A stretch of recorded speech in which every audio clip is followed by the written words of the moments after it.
Hey everyone, Alex here with UpTrade.com.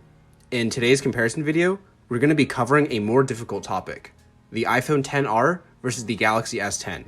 Not only was the XR released a year earlier in 2018 than 2019's Galaxy S10, we're also comparing two completely different kinds of phones, the 2019 Android flagship and the 2018 budget iOS option. But of course, there are factors that make these phones similar. First off, their price on the used market is about the same, being between $400 and $450. Secondly, Android phones are still catching up to the powerhouse A12 Bionic chip found in the iPhone XR. For reference, the XR has a Geekbench score of 1108 for single-core performance and 2575 for multi-core performance. However, the S10 still only has a 750 single-core score and 2059 multi-core score. But in the end, performance and reported battery life will be relatively comparable, offering cutting-edge performance nearly all day long. And lastly, typically a budget iOS device will win out over a budget Android device on every metric except for price. But Samsung's 2019 flagship definitely has features that the XR does not have.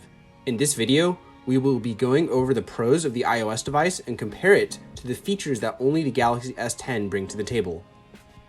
Let's quickly go over the iPhone XR as a base to compare and contrast against the S10. The XR has the same internal specs as the esteemed XS, but with a slightly less expensive display. The 10, XS, and 11 Pro all feature 458 ppi displays, which is 458 pixels per inch, resulting in the ability to inspect the display at an extremely close angle and never see an individual pixel due to how small they are. The XR, in every iPhone between the 4 and the 8, has a ppi of 326, still a very high pixel density that allows you to never see pixels under normal conditions, but you can see between 326 and 458 that Apple went to the extreme with the 10, XS, and Pro models. Secondly, the resolution was brought down from the 10's 2436 by 1125 to a 1792 by 828. So despite having a bigger display than something like the iPhone 8 Plus, the screen of the XR cannot play back videos in 1080p, as the makeup much more resembles the standardized 720p format. The XR also only has one regular wide-angle lens instead of the wide-angle and telephoto found on the 10 and XS, or the regular and ultra-wide-angle lens on the 11 series. To sum it up, corners were cut on the display and camera. Both of them are great, but they're not the highest end possible, which is what makes this phone so appropriate for the average consumer, not the enthusiast. Now, taking into consideration that we know the XR is an elite, cutting-edge phone except in very specific areas like the screen and camera, let's look at the Galaxy S10 specifically for its screen and camera, particularly because those areas are Samsung's specialties. The Galaxy S10 has a 6.1-inch 3040 by 1440 display at 550 ppi. Compared to the XR's exact same 6.1-inch display, it's the same size with a much higher resolution and pixel density. Pictures and video will look sharper no matter what distance you view the display at. As an additional bonus, the iPhone XR has a large cutout or notch in the top middle of the screen for the earpiece, Face ID, and selfie camera, where the S10 only has a very small cutout for the selfie camera in the top right corner. In terms of immersiveness, the S10 not only has the better display, but also less distracting experience.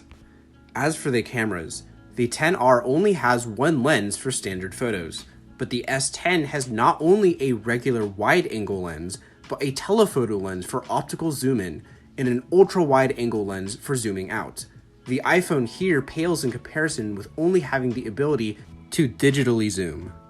Comparing the regular wide-angle shots between the two yields slightly different, but both high-quality photos. The Galaxy S10's photos tend to be a little bit brighter, which may make it appear more detailed, and the XR's tend to be darker in some spots with an increased range of contrast. I think anybody would be happy with either regular shots, but the S10 has more angles and more options for depth for photos, empirically beating the XR's abilities by sheer options. These two differences will be the main deciding factors for choosing the iPhone XR versus the Galaxy S10. However, there are many minor differences. Naturally, as both phones are running on completely different operating systems. First off, the iPhone XR has no fingerprint reader, relying on Face ID to unlock the device, where the S10 is Samsung's first generation under-the-glass fingerprint reader. The new fingerprint reading technology is quite impressive, but ultimately, both the XR's Face ID and the S10's fingerprint reader are reliable and secure, boiling down to personal preference to choose one over the other. Next off, I'd like to mention that Samsung has the superior mobile pay option, as Apple Pay is only accessible on credit card machines that have NFC and also have Apple Pay enabled by the vendor. Samsung Pay can use NFC, but Samsung phones have a special magnet built into each device to mimic the effect of swiping a card, so Samsung Pay can be used on any credit card machine, even on the older models. Another minor difference is that the Galaxy S10 has IP68 water resistance, where the iPhone XR is only IP67. So, the S10 can be submerged in 1 meter deeper than the XR can under the same amount of time and fare better for its survivability. Both phones are capable of wireless charging, but the Galaxy S10 can reverse wireless charge, giving its own power to another device. Lastly, but most importantly, the Galaxy S10 is one of the last modern smartphones with a headphone jack. So if you prefer a quality wired headset or earbuds and are not interested in using the Lightning dongle, the inclusion of the jack makes the S10 a persuading option. In terms of raw day-to-day use, the Galaxy S10 will definitely have the better experience if you're not too invested in Apple's ecosystem, especially now that both phones are at a similar price point on the used market. This is especially true if you prefer Android's more open design that allows for deep customization of the user interface.